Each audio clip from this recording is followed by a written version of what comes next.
बाळ, फ्रीजमधून श्रीखंड काढ ना. आम्ही पूर्वी घरीच बनवायचो श्रीखंड. त्याची चवच वेगळी होती. आता काय सगळं रेडीमेड. आजी, हे श्रीखंड खाऊन बघ. आज तुझ्या आईनं घरीच बनवलं की काय? हे आहे गोकुळचं श्रीखंड. अगदी जिभेवर रेंगाळणार. जिभेवरच नाही तर मनावरही रेंगाळणार. गोकुळ श्रीखंड, मनावर रेंगाळणार. मुरगुड शहराच्या विविध भागांमध्ये कुत्र्यांची संख्या मोठ्या प्रमाणात वाढली. तब्बल 30 ते 40 कुत्र्यांचे टोळके नागरिकांच्या वर धावून जात आहे. तसेच दुचाकीचा पाठलाग करत आहेत. यामुळे अनेक दुचाकी स्वार रस्त्यावर पडून त्यांचा गंभीर अपघात झाला आहे. मध्यंतरी याबाबत निवेदन दिले असता कुत्र्यांचे निर्बीजीकरण करण्याचे आश्वासन देण्यात आले होते. मात्र त्याची उपाययोजना झाली नाही. परिणामी कुत्र्यांची संख्या बेसुमार वाढली. आपल्या देशात भटक्या कुत्र्यांच्या हल्ल्यात दररोज 6,000हून अधिक लोक जखमी होतात, अशी सरकारी आकडेवारी आहे.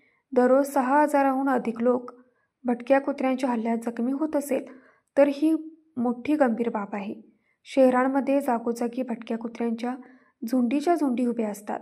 हे भटके कुत्रे रस्त्यावरून जाणाऱ्या लोकांवर अचानक हल्ला करतात.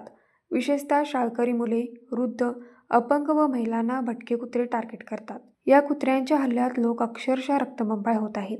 मुरगुड शहरात कुत्र्यांचे निर्बीजीकरण का केले जात नाही, तसेच बेसुमार वाढलेल्या कुत्र्यांच्या संख्येवर नगरपालिका कोणता उपाय करणार आहे की जीव गेल्यानंतरच यावर प्रशासन जागे होईल, असा संतप्त सवाल नागरिक विचारत आहेत.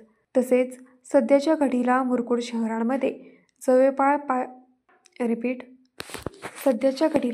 शहरांमध्ये जवळपास 500 ते 600 भटकी कुत्री असल्याचा अंदाज आहे. याबाबत निवेदन मुरगुडचे मुख्याधिकारी आतिश वाळुंज यांना नागरिकांनी दिले. यावर लवकरच उपाय करू असे त्यांनी नागरिकांना बोलताना सांगितले.